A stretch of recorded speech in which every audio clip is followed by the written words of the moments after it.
জরায়ু টিউমার কেন হচ্ছে?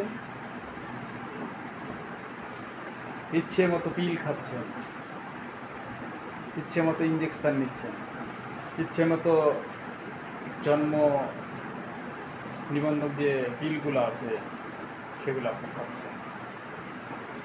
আবার দেখা যাবে যে অল্প বয়সেই বিয়ে করে ফেলছেন। অসুখ তো একদিনে হয় না, অসুখ জমা হয়, অসুখ আমরা তৈরি করি।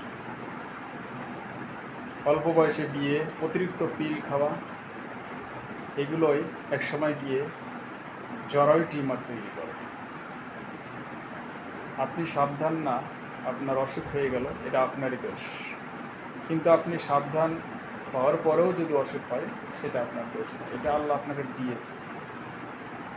তাই জরায়ু টিউমার সচেতনতা আপনার দরকার।